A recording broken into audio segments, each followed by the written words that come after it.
Good morning, ladies and gentlemen. It's about 2 minutes before 11:30, so we're going to hang tight for about 60 seconds while we let people log in, and then we'll get started with today's presentation. So hang tight, and we will start shortly.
Alrighty, it is 11:30 by my watch, so let's get started with today's 1031 Exchange webinar. I hope everybody is doing well and staying safe during these kind of hectic times.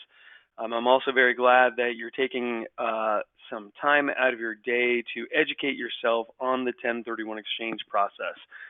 My name is Leonard Spoto, and I am going to be your host today. This is me here. I am one of the owners of Asset Exchange Company. We are a 1031 exchange accommodator. Before we get started, I do want to make a couple quick announcements. So today's presentation is 1031 Exchange Basics.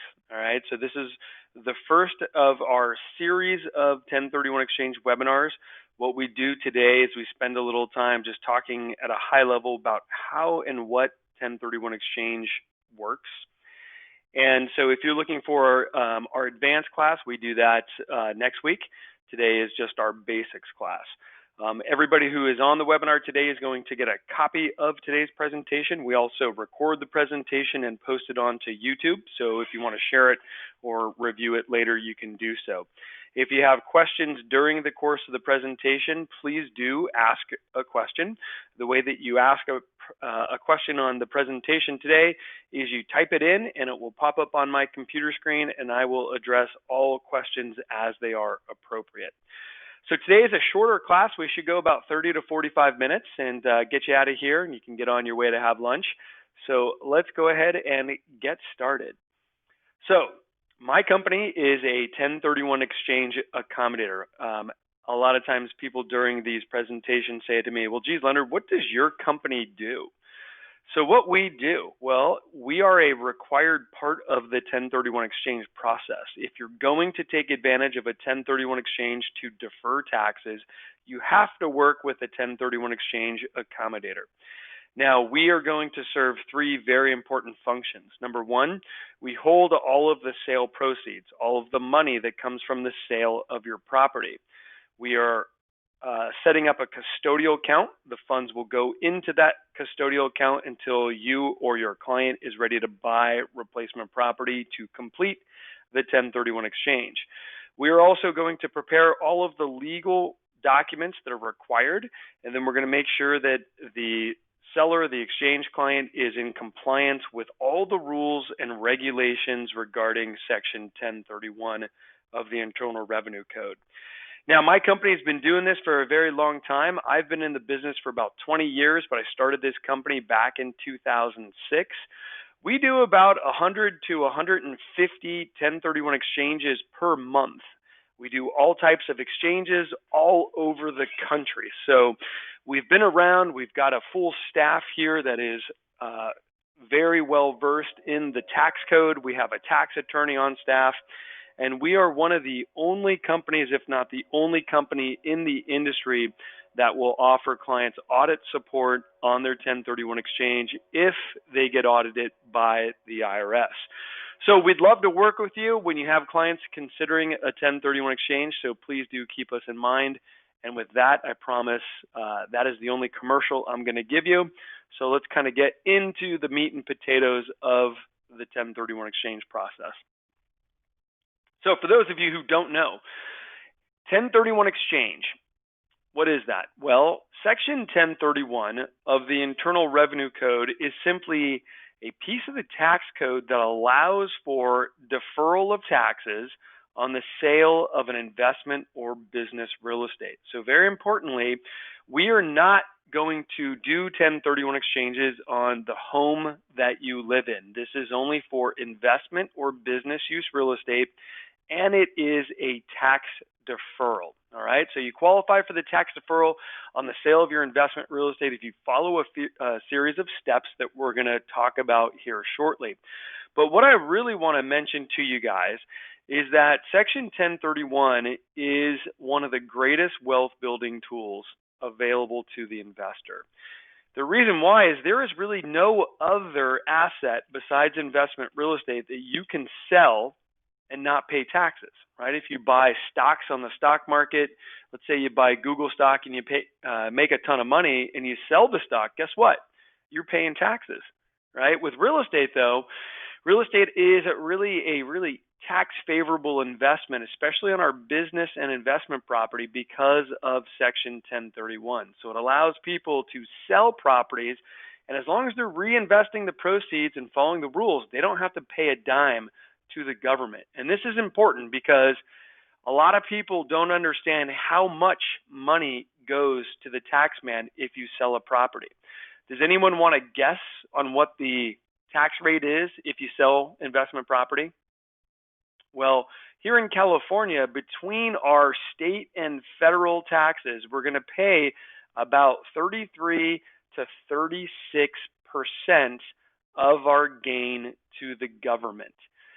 So here in California, many of my clients face six-figure tax bills, hundreds of thousands of dollars in taxes if they do not do an exchange. So very important that your clients are aware of the possibility to defer those tax bills if they go out and reinvest via 1031. All right. Now, how do they do that? Well, there are several different ways in which you can structure a 1031 exchange. All right. Back in the olden days, prior to 1972, so that was 47 years ago, all 1031 exchanges had to be simultaneous. And that means you sold your property and you bought your property on the same day. Now, ladies and gentlemen, that's the old school way of doing it. You do not have to do a simultaneous exchange anymore. You certainly can, but you do not have to, because the government since 1972 has provided us with what is called a delayed exchange, where you can sell today and go out and buy within the next 180 days. So 95% of all 1031 exchanges that my company does are delayed exchanges, where a client will sell a property today and go out within the next 6 months to purchase and close on replacement property. So chances are, if you're going to do an exchange, your client's going to do this type of exchange. So we spend most of our time today talking about the delayed exchange. All right. Now, with that said, though, there are a couple other ways in which you can do or structure a 1031 exchange. So the first alternative structure would be what is called a reverse exchange. And a reverse exchange allows you to buy your property today and then within the next 6 months or 180 days, go out and sell. So you're simply doing a delayed exchange, but in reverse. Okay. Now, these are more complicated, they're more expensive, and they're very difficult to finance. So we don't see a lot of reverse exchanges. As I mentioned, 95% of my business is just a standard exchange, but on occasion, we do work with clients doing a reverse 1031 exchange. Now, we're not going to get into a lot of detail today on the reverse or the construction exchange because we have a whole class of an hour-long class that talks about just those types of exchanges. Okay, today's class is just the basics, so we're going to stick primarily talking about the delayed exchange. But before I do move on, one final thing that you do need to know, there is one other alternative structure called a construction or a improvement exchange. And this is where you can sell a property and then use 1031 exchange dollars to build your replacement property or improve a property. Okay, so a construction improvement exchange and a reverse exchange, they are very complex. They're not really an option for a lot of people because they're really difficult to finance. But I do want you to know that these two alternative structures do exist. But again, most of you, in fact, probably 95% of you who are doing exchanges with clients will do the delayed exchange because that's the easiest and the simplest way to structure the transaction. All right. Now, William, I do see your question, and I'm going to get to that in just a bit. All right. So, ladies and gentlemen, how do you do an exchange? Well, if you remember these four basic guidelines or requirements for the 1031 exchange process, you're going to get through any exchange out there. All right, so let's talk about those guidelines. Guideline number one, when you do a 1031 exchange, the properties must qualify. Now, how does a property qualify for 1031 exchange? Well, I touched on this at the beginning. The property must be a business or investment property, right? All right, cannot be a primary residence, has to be used for business or investment. And also, properties involved in a 1031 exchange must be like kind. Now, this is a source of confusion for many of my clients. Some people call me and they say, geez, Leonard, if I sell a 2-unit building, does that mean I have to buy another 2-unit building? And the answer to that is no. You can buy and sell any investment and buy any other investment property you want. So you could sell farmland in Fresno and exchange that farmland for a rental home in San Jose. You could sell the rental home and buy an apartment building in Texas. You can exchange out of the apartment building and buy an office building in New York City. It does not matter. You can sell and buy any type of real estate you want anywhere in the United States. So you have a lot of flexibility with a few exceptions. All right. Number one, you cannot exchange U.S. property for foreign property. So if you sold your farmland here in Fresno, you cannot go out and buy replacement property in Mexico or Canada or China. That does not work. You have to stay in the United States. The other thing that you cannot do is you cannot 1031 exchange inventory. All right, what is inventory, ladies and gentlemen? Well, think of inventory as something that you buy with a specific intention to sell. So if you go to the grocery store, the shelves in the grocery store are stocked with inventory, right? You got bread, you got cereal, you got some apples. The grocer put those there to sell those. Now, real estate can be considered inventory if you buy it with a specific intent to sell it. So, can anyone think of what type of real estate would be considered inventory and not exchangeable? That's right, you're looking at it on your computer screen, quick flips. If you are a flipper, ladies and gentlemen, you are not doing exchanges. If you buy a property today and spend the next 3 or 6 months fixing it up only to put it right back on the market, guess what? You cannot do an exchange. You're going to be paying your taxes. So in order to qualify for 1031 exchange, what I would like to see is that you own the property as an investment, a rental, for at least 1 to 2 years. Now, why not exactly 1 or exactly 2? Well, because the government doesn't tell us in a specific minimum days or years that we must own a property for it to automatically be eligible.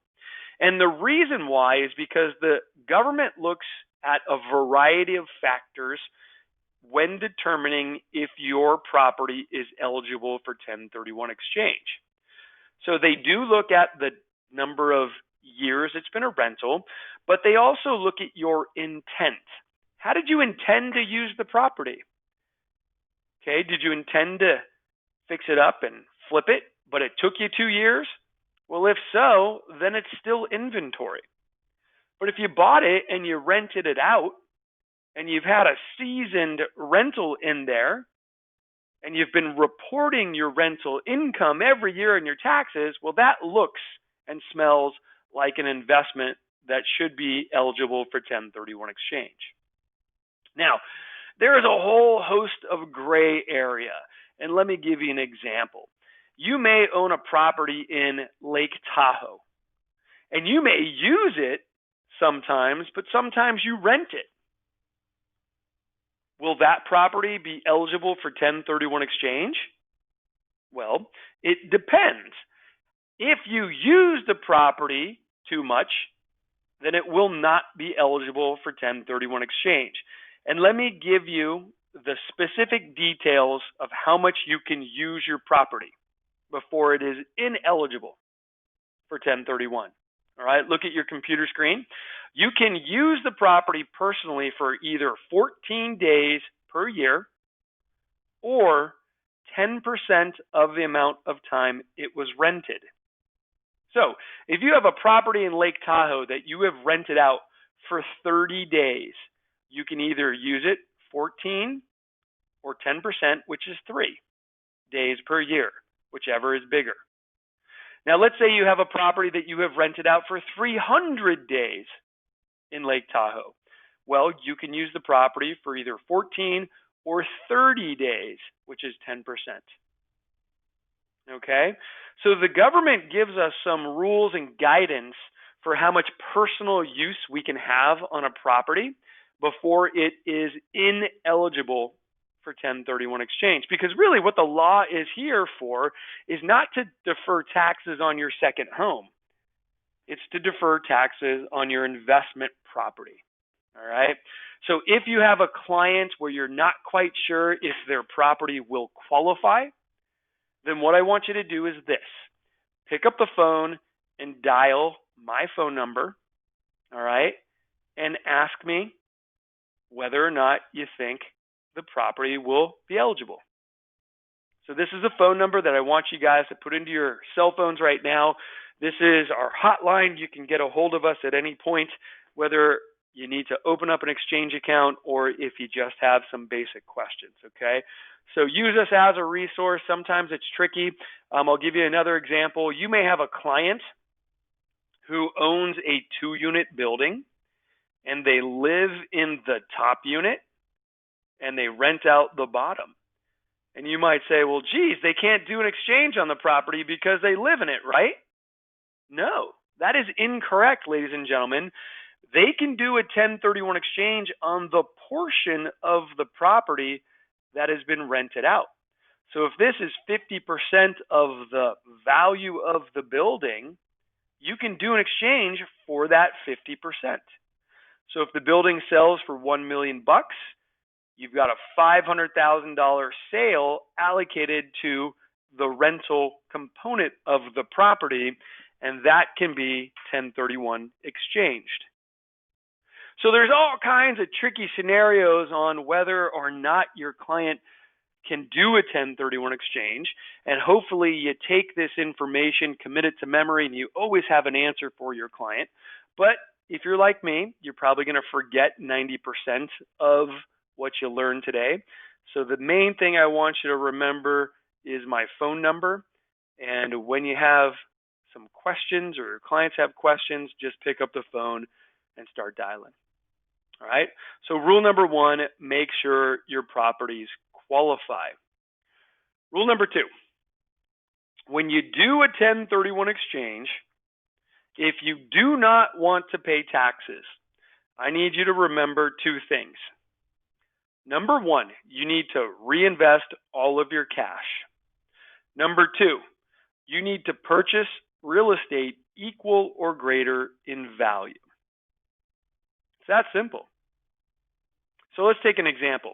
I'm going to get into contract to sell a property for $1.1 million. All right. I'm going to pay my realtor $100,000. I'm going to pay my escrow people some costs. All of those commissions and closing costs I can take off the top, and my net sales price after commission and closing costs is $1 million. All right. So I've got $1 million property over here after commission and closing costs that I'm selling. So if I do not want to pay taxes, I need to buy replacement property for $1 million or more. All of the cash that comes out of the sale comes into the 1031 exchange account, and then you use that cash as a down payment to buy your $1 million property. Now, this may be news to you guys. I talked to a client yesterday who was selling a property for $1 million, but she told me she only had $300,000 of profit or gain in the property, so she wanted to buy a $300,000 replacement property. And I said, oh no, that's not how it works. Unfortunately, when you do a 1031 exchange, you don't just have to reinvest the profit, right? You've got to reinvest all of the cash and purchase real estate equal or greater in value. So what I really care about knowing is what your net sale price is after commission and closing costs, right? So in our case, it's 1.0 million. So when you do your exchange, you need to buy $1 million worth of real estate. The next question I get is, well, geez, Leonard, what happens to the debt on the property I'm selling? Well, you're going to sell for $1 million. You're going to pay off your debt. So let's assume you have $600,000 worth of debt. That means you have how much cash in this property? $400,000. That $400,000 is the down payment on the property you're buying, and you're going to have to buy for $1 million or more. So what are you going to do? You're going to go out and you're going to get another loan, or you're going to add cash to the transaction.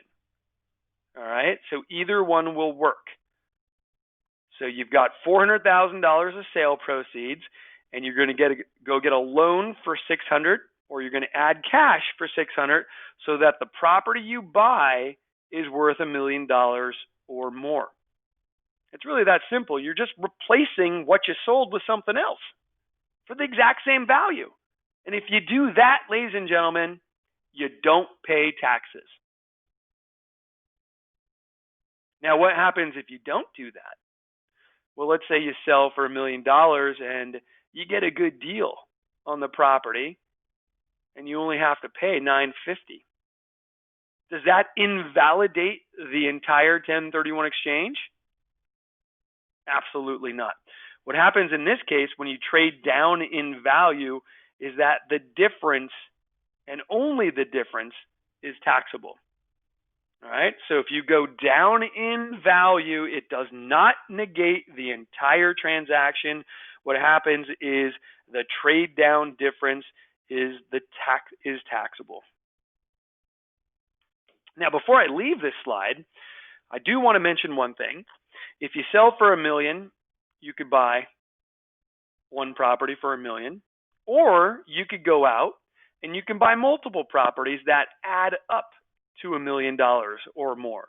So in this case, I'm going to go out and buy property number one for $500,000, and then I'm going to buy another property for $600,000, and I've got equal or greater in value when I add up both of those properties.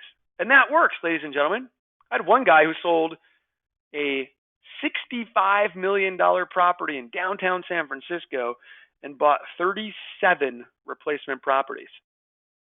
All right, so you've got a lot of flexibility in how you structure your exchange.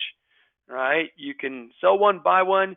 You can sell one, buy two. You could do multi-property exchanges, and you can do partial exchanges where you trade down in value. But what I want to leave you with is, if you don't want to pay taxes, reinvest all of your cash and make sure that you purchase property equal or greater in value. All right, rule number 3. When you do a 1031 exchange, you have a very strict time frame. Everybody probably remembers the time frame from your real estate basics class that you took to get your license, right? The time frame is 180 days. So you've got 180 days to complete your exchange, and your time frame is going to start the day that you close escrow. You're going to sell the property, you close escrow today, your time frame starts, and you have 180 days from that close to go out and complete the purchase of all of your replacement properties. Now, 6 months is plenty of time to go out and complete your exchange. Most people do not stress out about the 180 days. What is very challenging for 1031 exchange investors is not day 180, it is what they have to do on day 45. All right, so within your 180-day time frame, on day 45, you're going to have to submit what's called an identification letter. And on that identification letter, you have to nominate the properties you're thinking about buying. So yeah, you're going to close escrow and you get 180 days to buy something, but you got to figure out what you're thinking about buying on day 45. And we're going to talk about how you fill out your identification letter next. But before we do, I want to answer William's question. William wants to know, well, do I get any extensions to this time frame due to the COVID-19 shelter-in-place disaster we're all in right now? And the answer to that is, if you close on a sale property after June 1st, so today is June 2nd, so if you didn't already close on your sale property, there is no relief for you. So you had to close on a property prior to June 1st in order to qualify for any relief on your time frame. So if you're in an ongoing exchange, yeah, there is some relief. And to be honest with you, it's not very good. But if you did close prior to June 1st, let me know, and I can send you some information on the disaster relief that the government gave us for people affected by the COVID-19 situation. All right? So that's the time frame. Now, the government may grant additional extensions because of the shelter in place, but I don't think they're going to do that. They're trying to get America opening again, and part of that is getting people to buy and sell real estate. And so I don't think they're going to go out and give us any more relief, unfortunately. All right, so rule number 1 is make sure your properties qualify. Rule number 2, you got to reinvest your cash and purchase property equal or greater in value. Rule number 3, you have a time frame. And rule number 4 is you have to identify what you're thinking about buying on day 45. Now, how do you do that? Well, you fill out an identification letter and you say, hey, these are the properties I'm thinking about buying. And then you sign it and it becomes official. All right. Once you identify on day 45, ladies and gentlemen, you have to buy from that list. You cannot make alterations or changes to your list after day 45. So when you fill out this letter, you need to do it very carefully. All right. Now, there are 2 options for how to fill out this letter. Option number 1 is to use what is called the 3-property rule. And it's exactly what it sounds like. You get to fill out your letter and you get to nominate 3 properties. 1, 2, or 3 properties, That will work using the 3-property rule. But 4 properties, nope. Okay, if you're using the 3-property rule, you could submit 1, 2, or 3 pieces of real estate, and once you've committed to those properties on day 45, you cannot change your list. So using the 3-property rule, you get 3 bites at the apple. These properties can be of any value anywhere in the country, and once you've identified them, you've got to close on something on that list. Now, I told you earlier that I had a client who bought 37 properties. Well, how the heck did he do that? Well, clearly he did not fill out his ID letter using the 3-property rule. He used the other rule that is available to investors, which is called the 200% rule. With the 200% rule, ladies and gentlemen, there is no limit on the number of real estate properties that you can put down on your list. So you can have 6, as in my example, or 37, as my investor had. The problem with this method, however, is that yes, you can have an unlimited number of properties, but unfortunately, the value of all these properties is capped at 200% of what you sold. All right? So there's no limit on the number of properties, but the government limits the value of all the real estate at 200% of what you sold. So let me give you a quick example. You can sell a property for $1 million, and if you do that, you've got $2 million worth of replacement property that you can identify. If, like my client, you sold a building for $65 million, that means you can go out and identify $130 million worth of real estate. Now, this property identification rule is not really practical for most investors, okay? Because most investors aren't selling $65 million worth of building, right? Most investors sell for about $1 million, and then they want to buy something for about $1 million or $1.5 million.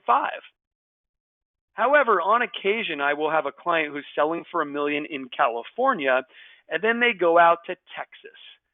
And they say, well, geez, Leonard, out in Texas, I can pick up some property for $200,000. So I want to buy a bunch of those properties. Okay. If that is the case, and you are selling a larger property and exchanging into several small ones, then the 200% is going to be the option that you are going to probably use. All right. Ladies and gentlemen, there you have it. The 4 basic requirements for doing a 1031 exchange. Make sure your properties qualify. Reinvest all of your cash. You've got 180 days. And what do you have to do on day 45? You've got to identify. If you remember those 4 basic guidelines, you're going to be okay. The other thing that you need to know is my phone number, because you can't do an exchange without me. So again, put this in your cell phone right now. You don't want to be caught without it. So you got my contact information. We can consult with you anytime. Now, I got a couple questions, and as soon as we finish the questions, I'm going to go over the process step by step so you can see kind of what a 1031 exchange looks like from a practical perspective. But before we do that, William has a couple questions. Does it work if you sell 3 properties to buy 1? Absolutely. So the problem with selling multiple properties is that your time frame is going to start when you sell property number 1. All right? So your time frame starts when property number 1 closes. You have 180 days to buy the replacement property. And then within this time frame, William, you've got to go out and sell property number 2 and property number 3. You also have to identify what you're thinking of buying on day 45. So managing the time frame on 2, 3, 4, 5 sales to combine into one purchase can be a little bit challenging. It's definitely possible though, and people do it all the time. All right, Andrea says, before you end the session, can you talk about what it means when you see buyer to cooperate with 1031 exchange? All right, so in the MLS or on a contract, sometimes you'll see that the agent will put in there, the buyer needs to cooperate with my seller's 1031. Okay, all that is, ladies and gentlemen, is disclosure to the fact that the seller's doing an exchange. Now, does it impact your buyer? Absolutely not. The seller's 1031 exchange has no bearing on the buyer. Absolutely not. The only time it would impact your buyer is if the seller said, well, geez, I will sell you this property, but it's contingent upon me finding replacement property in my exchange. All right, so they have to put in a contingency clause for it to have any real bearing on your buyer. And you can refuse that. You could say, nope, I don't accept that. I want to buy my property now. I want to close tomorrow. I don't give a darn about your replacement property. That's your problem. All right. So they can ask, right? They could say, hey, well, can you give me some more time, maybe a longer escrow? And if you're flexible, maybe you can do that, but you don't have to. So a 1031 exchange for a seller has absolutely no bearing on the buyer. All right. Good question. So how does 1031 exchange work, ladies and gentlemen? Let's talk about the steps involved. So first thing you're going to do, you're going to list your client's rental home. And you're going to get an offer tomorrow because you're that good of an agent. You're going to go up, you're going to go open escrow. And when you open escrow, what I want you to do is pick up the phone and call me, because you need to also open a 1031 exchange account. All right. So tell your escrow officer, hey, Leonard's company is going to be handling the exchange. And then I will coordinate with the escrow company to get all the paperwork and instructions over to escrow. Your client will sign my 1031 exchange documents when they sign off on all of their other closing documents. So they don't need to come to my office ever. In fact, in 20 years of doing business, I probably only had maybe 20 clients who've even bothered to ever visit my office, and it's because they were old school and they just wanted to meet me. There's no reason to ever visit us. We do all of our consultations, everything over the phone. And like I said, clients will sign exchange documents either via DocuSign in today's world, or they'll just go visit their escrow officer and sign our documents there. And then what happens? Well, then you close escrow, right? And when you close escrow, that's when the fun begins, okay? Because that's when your 1031 exchange time frame starts, at the close of escrow, all right? So that is day 0 of your exchange. You've got money from the sale of your property that the escrow company will wire to the exchange account. Once we get the money, we tell the client, hey, we've got some cash sitting in the exchange account on your behalf. The client is going to now start scrambling to look for replacement property. And ladies and gentlemen, this is where your value comes in.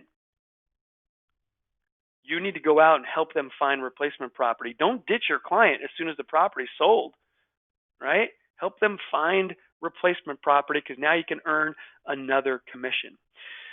Client's going to identify their properties on day 45. You're going to get into contract to buy something, right? And you're going to need to let me know, because I'm holding the client's cash. I'm going to release money for their deposit, and I'm going to prepare a bunch of legal documents as well. And I'm going to coordinate with escrow to get all the documents signed. And then when the escrow is set to close, I'm going to wire over all of the remaining funds so that they can close. Ladies and gentlemen, it's that easy.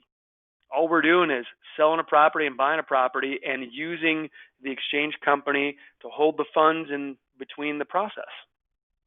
Your job, get the client to sell, get the client to buy, get the exchange account set up. That's all you need to remember. Now, there's a million little things that could trip up an exchange, right? You cannot buy from a related party.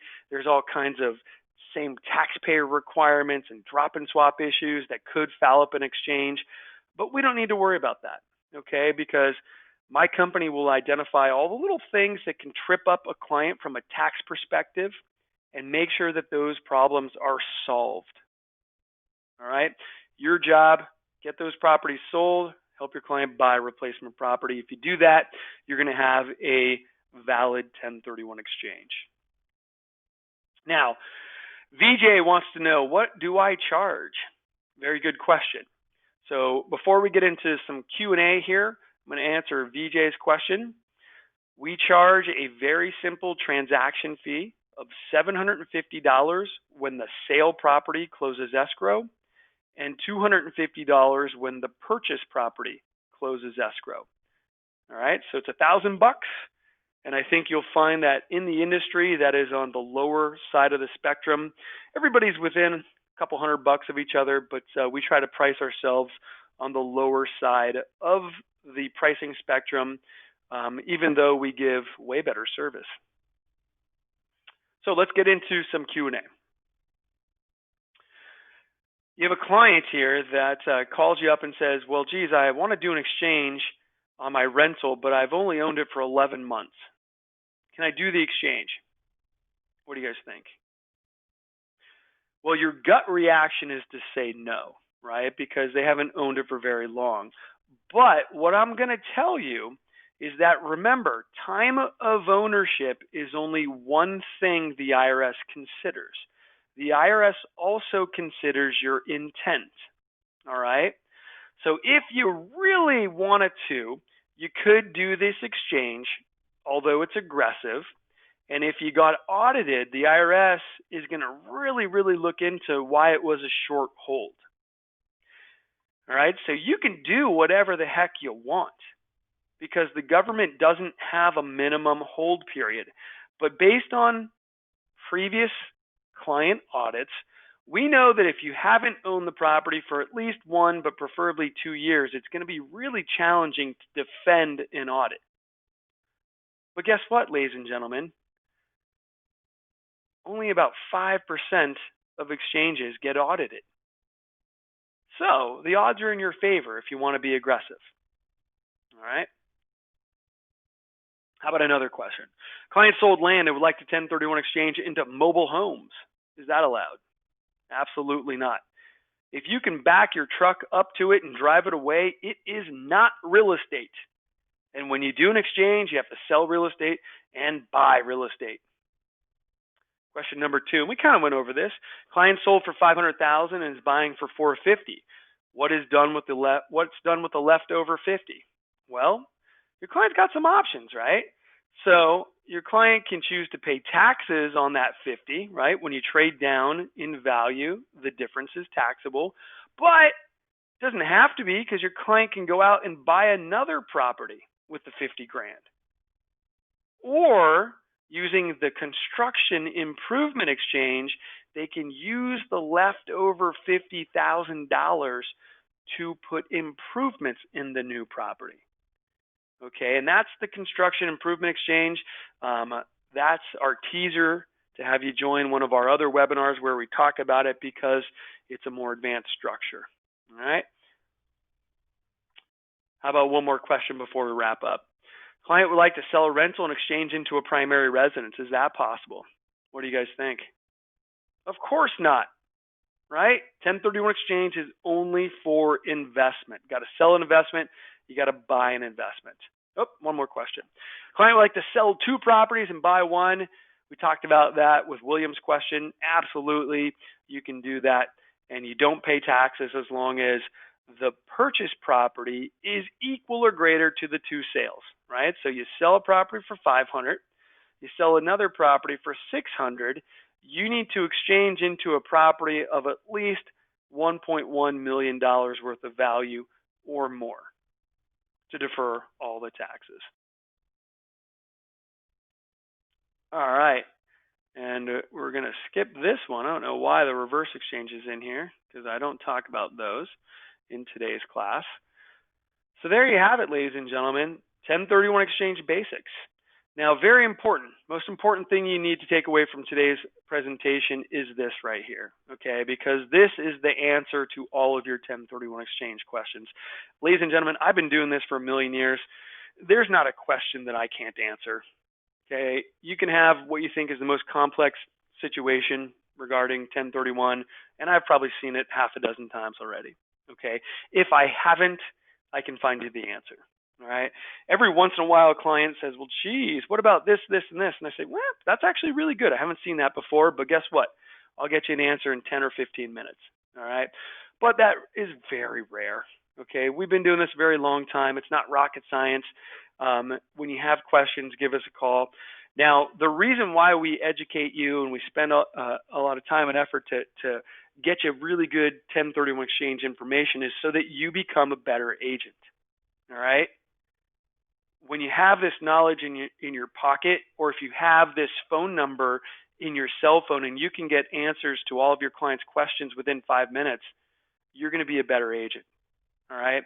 And of course, we want to be the exchange company that you work for. So if you have or work with, if you have a client that's going to do an exchange, please do open up the exchange account with our company. It would be our pleasure to help out. And I guarantee you, we will do a fantastic job for your client. Now, if there are any other questions that you have, please do type your question in now.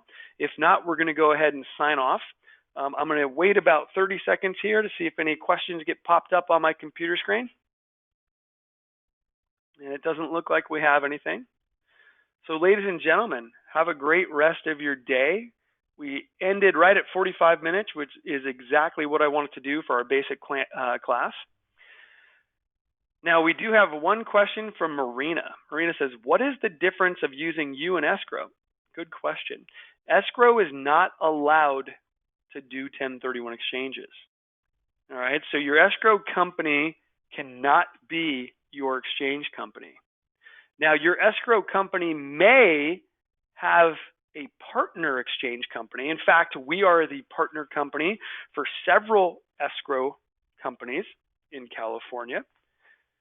And your escrow company may recommend someone, but your escrow company by law, Old Republic, Chicago Title, they cannot do the exchange. All right, so good question, Marina. Ladies and gentlemen, it looks like that is it. No other questions, so have a fantastic rest of your day, and we will see you hopefully in escrow and work with you on your next transaction. Have a fantastic rest of your day. Take care, everyone.